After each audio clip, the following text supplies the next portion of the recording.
तांडव गणपती हा प्रचंड अघोर स्वरूप आहे. असं म्हणतात की त्याची पूजा करू नये, नामस्मरण करू नये, त्याच्या रिलेटेड कोणताही मंत्र बोलू नये. त्याची प्रतिष्ठापना पुण्याच्या साईडला शनिवारवाड्याच्या तळघरात केली. रोज बळींचा मंत्रांचा पाड्यात चालू केला. आणि जटा आटवी गलत जलद प्रवाह पावी तस्कले गले वलंब लंबिता भुजंग तुंग मालिका. आमच्याकडे असं बघितलं मागे, डमट डमट डमट डमट निनादवट डमर वयम चकार चंड तांडवम नमन नम शिवश्यम. पुणे ऐतिहासिक शर्यती भूत पण ऐतिहासिक आहेत, कारण नारायणपेठेमध्ये एक स्पेसिफिक एरिया आहे. त्या एरियाचं नाव आहे. माझ्या कानाच्या मागून येणार का अस्फुटसा असा एक आवाज आला. मालकानू, मी सिगरेट तोंडाला लावले, कश मारला शांततेत. मालकानू, पुरंदरे वाड्याच्या जवळ बसला होता. बापरे, सोनं देतं का गुंजा? म्हटलो कशाला हवंय गुंजावर सोनं तुला? मढ्यात टाकायचंय बोलला. म्हटलो कोणाच्या? तुझ्या. म्हटलो कोण आहे तू? मी मुंजा. ह्या कथा मनोरंजनासाठी आहे. काही लोकांचे अनुभव व काही पूर्णपणे काल्पनिक असू शकतात, त्यामुळे कृपया यांना मनोरंजन म्हणून घ्या. या कथा आपल्या संस्कृतीचा एक भाग आहे, अगदी लहानपणी आजी आजोबांनी सांगितलेल्या गुड गोष्टींसारख्या. आमचा हेतू कोणत्याही प्रकारच्या अंधश्रद्धा किंवा भीती निर्माण करणे नाही. हॅलो हॅलो हॅलो नमस्कार मित्रांनो, कसे आहात तुम्ही? स्वागत आहे तुमचं बंकसच्या एका नवीन एपिसोडमध्ये. आणि आज आपल्या बरोबर सिद्धेश आलाय. सिद्धेश, ज्याला मिस्टर क्रो म्हणून म्हटलं जातं, तो खूप भारी स्टोरी टेलिंग करतो.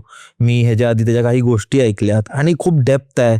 आणि ह्या एपिसोडमध्ये आपण खूप वेगवेगळ्या गोष्टी घेणार आहोत. ते मुंजा असू, ते मुंजापासून आपल्या गणपतीपर्यंत, म्हणजे खूप बऱ्यापैकी आहे. म्हणजे इल्युमिनाटी पण आहे आज. आणि खूप साऱ्यात भाई, मी खूप जास्त एक्साइटेड आहे. सर्वात आधी सिद्धेश, तू कसा आहेस? मजेत आहे. तू कसा आहे? बरं आहे? एकदम छान आहे भाई. आणि तू ऑडियन्सला तुझं इंट्रोडक्शन कसं करून देशील? मी भूतांच्या स्टोरी सांगतो, हॉरर स्टोरी टेलर आहे. आणि आपल्या जगामध्ये 2 अकल्पित विश्व आहेत, जे माणसांचं आहे आणि दुसरं देवांचं आहे. पण त्याच्यामध्ये एक वेताळ बाबाने आहे ना, एक असं अननोन युनिव्हर्स तयार केलंय, त्याला पण भूतांचं जग म्हणतो. त्या जगाबद्दल जाणून घेण्यात मला खूप इंटरेस्ट आहे. मी सॉर्सरर नाही, मी विझार्ड आहे, कारण माझ्याकडे बुकिश ज्ञान आहे. पण ते बुकिश ज्ञान असता मी काही असे अनुभव घेतलेत लाईफमध्ये की मी स्वतःला क्वेश्चन करायला लागलो होतं की मी खरंच माणसाशी बोललो, भूताशी बोललो, एंटिटीशी बोललो, का अजून काही होतं. इतिहास आवडतो मला, त्यामुळे इतिहासाचा धांडोळा घेता घेता मी ह्या गोष्टींशी निगडीत होत गेलो. त्यामुळे आवडतं मला म्हणजे भूताच्या स्टोरी सांगायला, तिकडे त्या जागांना काय म्हणतात आपण, भेट देण्याला. फॉर एक्झाम्पल मणिकर्णिका घाट आलं, गडकिल्ले आले आपले, आणि असे वाडे आले जुने, जिथे लोक म्हणतात की भूत आहे, मुंजा आहे, किंवा अशा अकल्पित देव आहेत की जे अघोषित देव आहेत आणि माहीत नाही आहेत, जे इतिहासामध्ये ज्यांचा उल्लेख नाही आहे. म्हणजे वेतोबा आला, वेतोबा आता गावागावात आहे, पण एक्झॅक्ट वेतोबा काय ते माहीत नाही आहे. किंवा हस्तर आला तुंबाडमधला. आणि त्याच्यानंतर कालीचे खूप रूप आहेत जे माहीत नाही आहेत. आणि तांडव गणपती माहितीच नाही लोकांना काय एक्झॅक्ट. तुम्ही फक्त बघितले की थोडाफार पाठ तांडव गणपती काय. कारण मी आता बघतो ना भाई, की आपल्या ज्या गोष्टी आहेत, ज्या आपण बोलतो, ज्या ऐकल्यात लहानपणापासून, त्या एक गोष्टी झाल्या. आणि मोस्ट ऑफ लोक असतात ते त्याला अरे ऐकलेल्या गोष्टी आहेत किंवा अशीच अफवा आहे, रुमर्स आहेत. पण जेव्हा आपण आपल्या ग्रंथात, पुस्तकात वाचतो, तर त्याच्यातही त्याचा उल्लेख आहे. म्हणजे तंत्र झालं किंवा भूत पिशाच, ह्या सगळ्या गोष्टी झाल्या. हनुमान चालीसामध्ये तर काहीतरी असेल ते जे लिहिलंय आणि जे असू शकतं. तर आज आपण अशाच काही गोष्टींकडे जाणार आहोत. सर्वात आधी तू मला तांडव गणपती ह्यांच्याबद्दल काहीतरी सांगणार होतात. मला ही कॉन्सेप्ट अजिबात माहिती नाहीये, तर मला आवडेल ऐकायला भाई, तर प्लीज स्टार्ट. सो गणपती ज्यावेळी आपण बघतो, तर आपण गणपतीला शुभताचं प्रतीक समजतो, लक्ष्मीचं प्रतीक समजतो. एखादं चांगलं काम आपण करणार असतो त्यावेळी म्हणतो की गणपतीची आपण प्रतिष्ठापना करू. म्हणजे आता आपल्या वेदांमध्ये दिले, गणानातू गणपती अतिसुंदर लयपती. म्हणजे काय, तर गणपती ही शुभताचं, संकल्पनेचं, एका नवीन कामाचं, शुभारंभाचं प्रतीक आहे. सेम शंकराचं येतं, शिवाचं, जटाजूट भस्म अंगधर भुजंग सोमसंग. म्हणजे काय, तर शंकराने भस्म लावला आणि तो बसला ध्यानाला. पण ज्यावेळी हे दोघंही चिडतात आणि विध्वंस करायला लागतात, तर त्या संकल्पनेला तांडव म्हणतात, विनाश.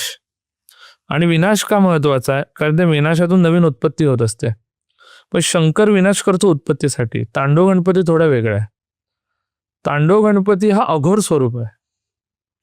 म्हणजे कालीचे घोर आणि अघोर स्वरूप असतं. जे घोर स्वरूप असतं त्याला आपण काली बोलतो, जी रक्तबीजाचा वध केलाय. म्हणजे अघोर स्वरूप आहे ते चंपा आहे, जे स्मशानात असतं, ज्याच्यामध्ये तांत्रिक विधी होतात. गणपती जो आहे त्याचं जे उलट स्वरूप आहे, अलक्ष्मी स्वरूप आहे, त्याला तांडव गणपती म्हणतात. असं म्हणतात की त्याची पूजा करू नये मर्त्य लोकांमध्ये. त्याची कधीही नामस्मरण करू नये, त्याच्या रिलेटेड कोणताही मंत्र बोलू नये.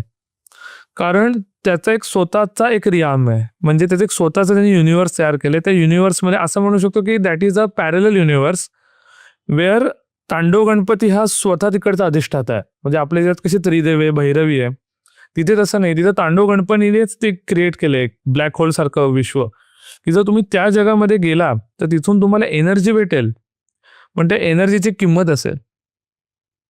मराठी हिस्ट्रीमध्ये तांडव गणपती येतो पेशव्यांच्या काळात. मराठी हिस्ट्री चालू झाली छत्रपती शिवाजी महाराजांपासून, शहाजी महाराजांपासून, पुढे संभाजी महाराजांकडे गेली आणि मग राजाराम महाराज, राणी ताराबाई, असं करत करत आपण औरंगजेबाला हरवलं. 1707 पर्यंत मराठा हिस्ट्रीमध्ये पेशवा हे एक पद होतं, ज्याला पंतप्रधान म्हणायचं. म्हणजे आता आपल्या भारतामध्ये कसं राष्ट्रपती आणि पंतप्रधान, PM, तसंच म्हणजे राजाकडे राजाची कामं होती, पंतप्रधानाकडे पंतप्रधानाची कामं होती. पण जसं बाळाजी विश्वनाथ भट, कोण तर बाळाजी विश्वनाथ भट हे पेशवा डायनेस्टीचे संस्थापक. त्यांच्या पुढे मग विसाजी भट आला. विसाजी भट कोण तर पहिला बाजीराव. पहिल्या बाजीरावाला 2 मुलं होती. पहिल्या मुलाचं नाव होतं नानासाहेब पेशवा आणि दुसऱ्या मुलाचं नाव होतं राघोबा दादा. राघोबा दादा जो पेशवा होता तो तांडव गणपतीचा पुजारी होता. तो तांडव गणपतीला मानायचा. त्याच्यानंतर मस्तानी साहेबांकडून बाजीरावला आणखीन एक मुलगा झाला शमशेर बहाद्दर. पण ह्या कथेमध्ये महत्वाचा आहे राघोबा दादा पेशवा. कारण राघोबा दादा पेशवा हा तो सेनानायक होता ज्यांनी अटकेपर झेंडे लावले. त्यामुळे त्याच्या मनात महत्वाकांक्षा आली की आता मी पुढचा पेशवा व्हायला पाहिजे. पण पानपतावर जसं आपण युद्ध हारलो, सदाशिवराव भाऊ म्हणजे जे त्यांचे पुतणे होते ते त्याच्यात धारातीर्थी पडले. आणि विश्वासराव जे नानासाहेबांचे मोठा मुलगा होता तो धारातीर्थी पडला. साहजिकच राघोबा दादा म्हटलं की मी नानासाहेबांचा छोटा भाऊ, मग मला पेशव्याची गद्दी यायला पाहिजे. पण ती गादी आली माधवराव पेशव्याकडे 1763 मध्ये. आणि होळकर आणि सिंधिया दोघांनी माधवराव पेशव्याला संरक्षण दिलं. इथून खेळ चालू झाला ईर्षेचा, जळण्याचा. आणि माधवराव पेशव्याला अकाली निधन यावं म्हणून राघोबा दादाने तांडव गणपतीची, कोत्रेकर नावाचे गृहस्थ होते मद्रासमध्ये, तिथून ती मूर्ती आणली. ती पंचधातूची होती, 1.5 फूट उंचीची होती. तिची प्रतिष्ठापना शनिवारवाड्याच्या तळघरात केली. आणि तिथे त्यांनी रोज बळींचा, मंत्रांचा आणि अघोर विधींचा एक काय म्हणतात पाढाच चालू केला. 1763 साली जी झाली होती पूजा, 1765ला माधवरावांना रक्ताच्या उलट्या व्हायला लागल्या. अचानक ते आजारी पडू लागले आणि पेशव्यांच्या घरामध्ये मृत्यू व्हायला लागले. त्याला कारणीभूत असं समजतात की जे राघोबा दादांनी केलंय, रघुनाथरावांनी, तो तांडव गणपती कारणीभूत आहे. 1773 मध्ये क्षय रोगाने म्हणजे TBने आपले माधवराव पेशवे निधन पावले. त्याच्यानंतर निजामाने स्वारी केली आणि नारायणराव म्हणजे आपले ते प्रसिद्ध आहेत ना नारायणराव पेशवा, काका मला वाचवा, त्यांचा खून केला राघोबा दादाने माधवराव गेल्यानंतर. तर त्या खुनातून लपण्यासाठी राघोबा दादा निजामाच्या स्वारी असताना ब्रिटिशांकडे पळून गेला. त्यावेळी ती जी तांडव गणपतीची मूर्ती होती ती त्यांनी परत पाठवली. ती त्यांनी नावाच्या गावामध्ये लपवली. तिकडे एक ब्राह्मण होता शेणगीकर नावाचा. त्या शेणगीकर नावाच्या ब्राह्मणाने ती मूर्ती उचलली. I am saying about 1773.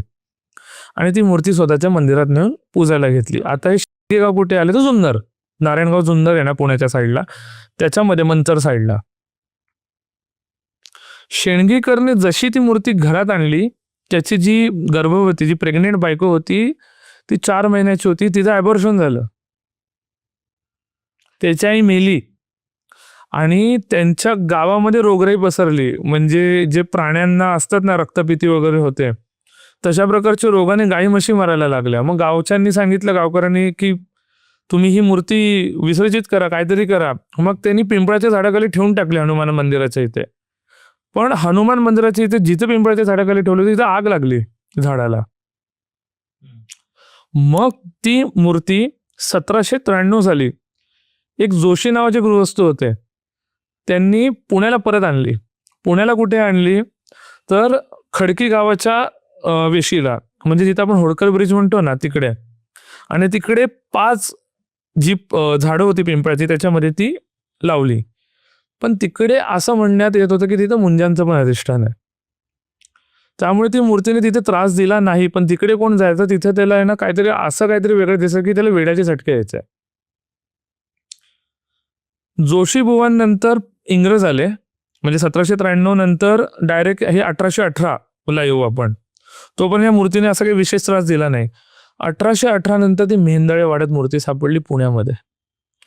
आणि मेहेंदळे वाड्यामध्ये ज्यावेळी ती मूर्ती सापडली त्यावेळी कळण्यात आलं की मेहेंदळे वाड्यामध्ये वारसच राहिला नाही, कोणच नव्हतं. त्यामुळे त्या म्हातारीने चिडून ती मूर्ती विसर्जित केली मुठा नदीमध्ये. आणि मुठा नदीतून पुढे जाता जाता जाता इंद्रायणी करत करत करत ती गावला मूर्ती आली. गावला एक कुलकर्णी नावाचे गृहस्थ होते, ज्यांचे जे मुलगा होता तो खूप आजारी होता टीबीनेच. तर त्याने त्या मूर्तीला नवस बोलला की तुझी मी प्रतिष्ठापना करीन. ते कुठे राहायचंय तर मध्ये वाडा हा कुठे आला तर एक्झॅक्ट जुन्नरलाच, परत तिकडेच आला तो गणपतीची मूर्ती. तर त्यांनी ती उचलली मूर्ती आणि गोसावी मठात पहिली दाखवली. गोसावी मठ म्हणजे आपलं चिंचवड गावाला जे आहे ना गणपतीचं मंदिर, तिथं गोसावी मठामध्ये त्यांनी ती दाखवली. तर ते म्हटले की घेऊन नका जाऊ गुरुजी तुम्ही घरी, ही मूर्ती शुभलक्षणी नाही.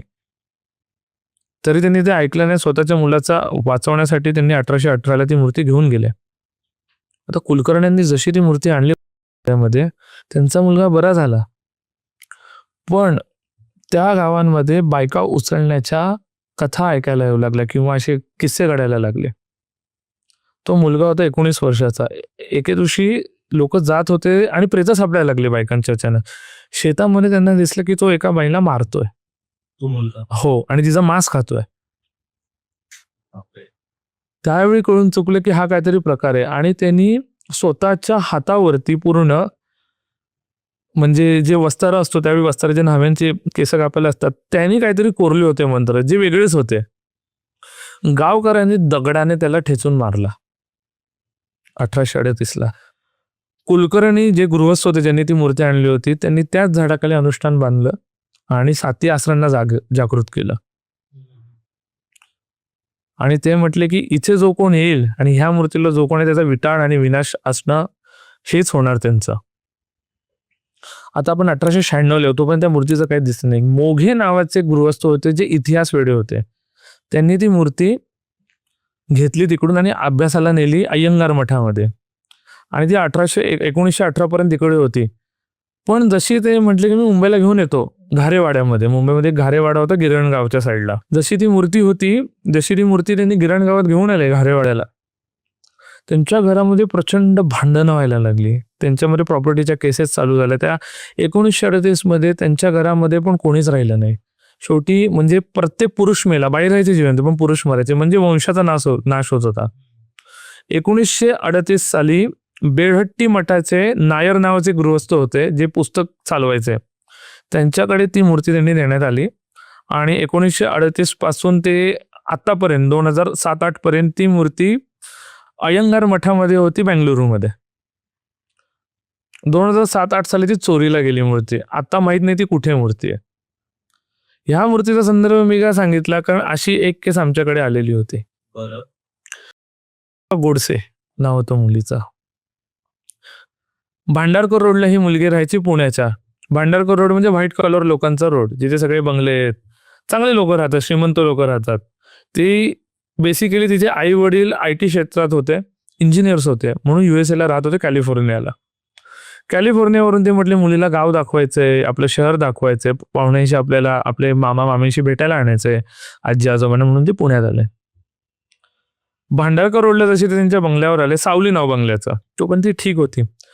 त्याच्यानंतर ते गाव दाखवायला गेले आणि त्यांचं जे आजोळ होतं त्या गावाचं नाव होतं ब्राह्मणवाडा.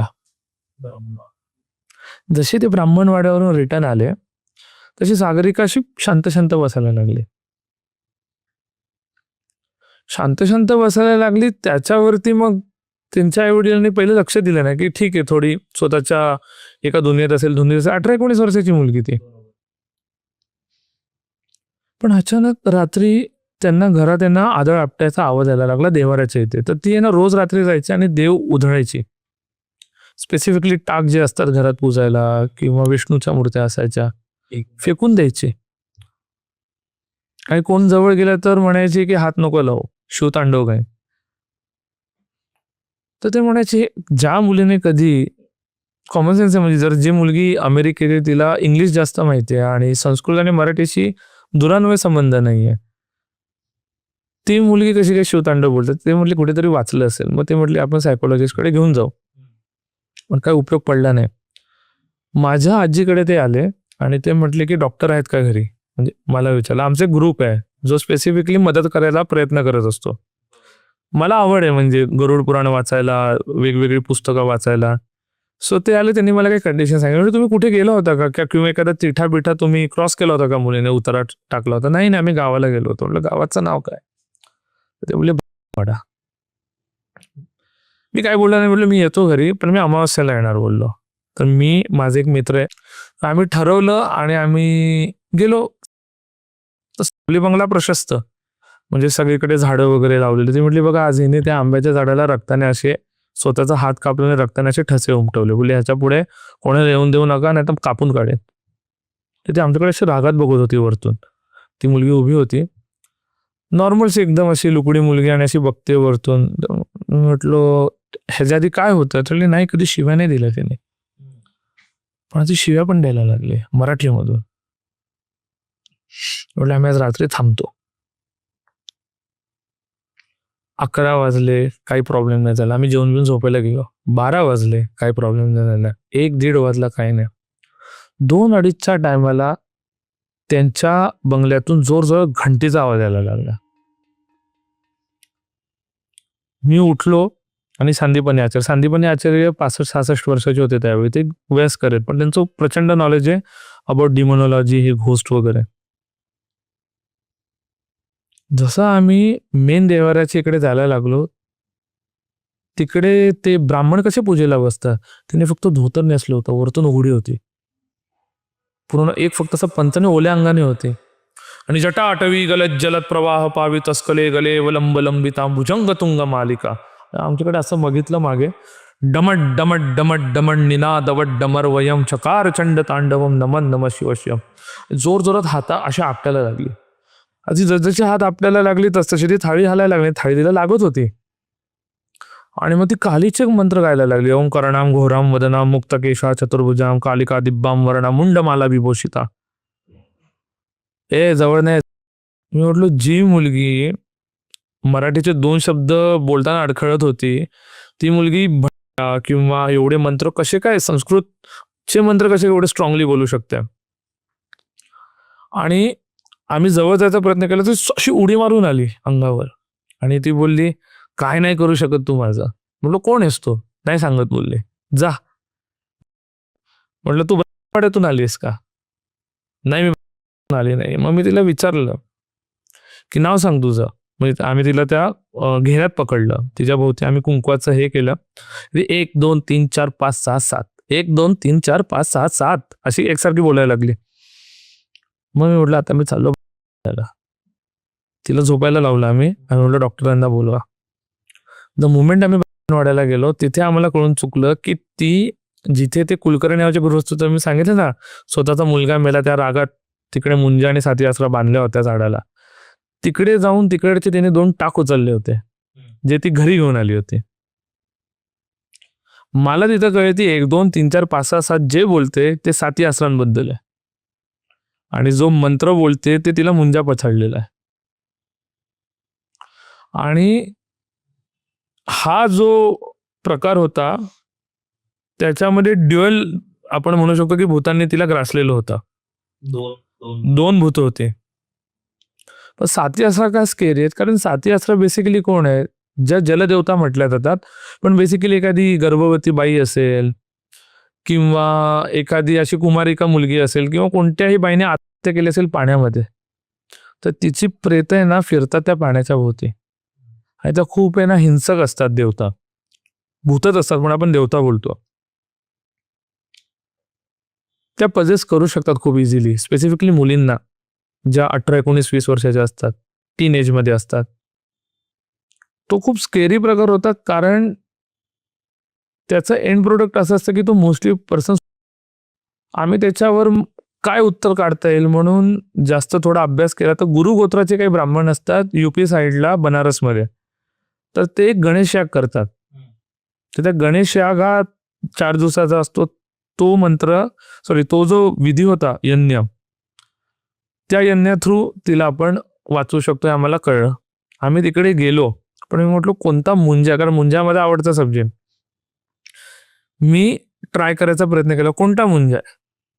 मुंजामध्ये पण असे टाईप असतात.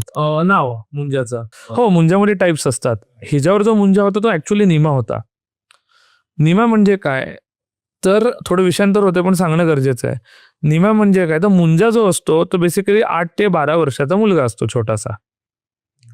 आणि तो जो 8 ते 12 वर्षाचा मुलगा असतो त्याचं यज्ञ पावित होतं, म्हणजे मुंजे होते, ज्याला आपण ते जाणवं घालतो म्हणतो ना.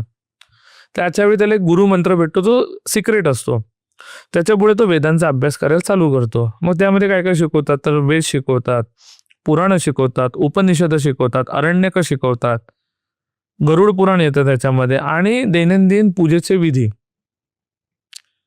जर मुंजा या 8 ते 12 वयाच्या दरम्यान मेला, तर त्याच्याकडे नॉलेज असतं स्टार्टिंगचं वेदांचं, त्यामुळे तो पवित्र झालाय, पण त्याची जगण्याची इच्छा मेलेली असते. सो तो अडकला जातो, त्याला कळत नाही तो माणूस आहे का दैत्य आहे. अच्छा, तुला समजत नाही. म्हणून कधी मुंजा मेला ना तर त्याला पिंपळाच्या झाडाखाली जाळतात. कारण पिंपळाच्या झाडावर शनी महाराज पण आहे आणि हनुमान पण आहे. पण मुंजा हा असा इनोसंट होता. सो त्याने एकदा असं वेताळ शंकराचं स्वरूप, तो म्हटलं की ह्या पिंपळाचा मालक मला कर. तो वेताळ म्हटलं दिलं पिंपळ. त्यामुळे जर ज्या पिंपळावर मुंजा आहे तिथं हनुमान आणि शनी महाराजांची ताकद चालत नाही, कारण ते मुंजाचं घर आहे पिंपळ. म्हणून त्या झाडावर जाऊ नका म्हणतात आजूबाजूला, कारण ते मुंजाची टेरिटरी झाली. आता निमाकडे येऊ. निमा हा झाडा खाली थांबतो, मुंजा झाडावर असतो, ते त्याचं घर आहे.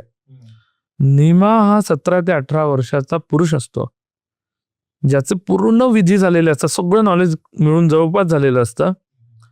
पण त्याची सगळ्यात महत्वाची आणि जी वैवाहिक आश्रमामध्ये महत्वाची मानली जाते, कामाची वासना ती राहिलेली असते, कारण त्याचं लग्न नसतं झालेलं. So he is actually attracted towards the woman. हिला जो झपाटलेला होता तो बाळोबा मुंजा होता. त्याचं नाव बाळोबा होतं. बाळोबा धारप नाव होतं त्याचं. त्याची पुढे मी सांगेन कथा काय. हातामध्ये मी कॉइन बघितलं त्यावेळी, ज्यावेळी आम्ही गेलो त्यावेळी आम्ही पूजा केली. तो बाळोबा मुंजा कळला आणि साथी आसरा, आम्ही तो विधीने तिला पूर्ण वाचवलं त्यातून. पण जो कॉइन आला ना त्याने माझा इंटरेस्ट खूप जागवला. 2018-19 ची कथा आहे, बिफोर कोविड आहे. आणि त्या कॉइनला एका बाजूला आहे ना अलक्ष्मी होती स्टारमध्ये, आणि एका बाजूला तांडव गणपती होता. मी म्हटलं मुंजा आणि साथी आसरा तांडव गणपती काय करतोय, कारण तांडव गणपती हा प्रचंड अघोर स्वरूप आहे. आणि तिथून माझा प्रवास चालू झाला तांडव गणपतीचे कॉइन शोधण्याचा. हो, कॉइन्स. आणि त्यासाठी मी परत जुन्नर आणि ब्राह्मणवाड्याला जाणार होतो, पण त्याच्या आधी मला अत्तरांचा खूप शौक आहे. सो ताबूत स्ट्रीट म्हणून येते पुण्यामध्ये, तिकडे बेसिकली खूप छान छान उंच अत्तरं भेटतात. मी ती घ्यायला गेलो. पावसाळा होता, 2019चा जून जुलै महिना असेल, आणि तिथं एक रफिक इत्तरवाला आहे, तिकडून मी व्हाईट मस्त एक छान अत्तर घेतलं आणि बाहेर आलो. आणि पाऊस होता म्हणून छत्री खोलली, मालबोरू सिगरेट तोंडाला लावली. लायटरने ज्यावेळी मी सिगरेटला आग लावायला गेलो, माझ्या कानाच्या मागून येणार का अस्फुटसा असा एक आवाज आला. मालकानू, मी लक्ष नाही दिलं पहिल्यांदा. परत आवाज आला, मालकानू. मी सिगारेट तोंडाला लावले, कश मारला शांततेत. मी म्हटलं कदाचित भास होत असतील. मालकानू पुरंदरे वाड्याच्या जवळ बसला होता. म्हटलो हो, जेवायला बसलो होतो. चल निघ इथून, जो कोण असेल ते. मला वाटलं नॉर्मल काहीतरी आहे. असे भास होत होते. आणि दरवेळी मी सायंटिफिक रिझन द्यायचा प्रयत्न करत होतो की मला भास होता, it is in my mind.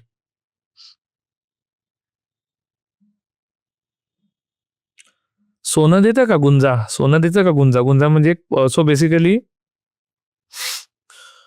तोळं म्हणजे 12 ग्रॅम्स. एक गुंजा म्हणजे 1 ग्रॅम. म्हटलो कशाला हवंय गुंजावर सोनं तुला? मढ्यात टाकायचंय बोलला. म्हटलो कोणाच्या? तुझ्या. म्हटलो कोण आहे तू? मी मुंजा. एवढा मला आवाज आला. I was shocked there. आणि मला वाटलं की मे बी मी हे कॉईन्स शोधतोय, त्यामुळे ते चालू झालंय.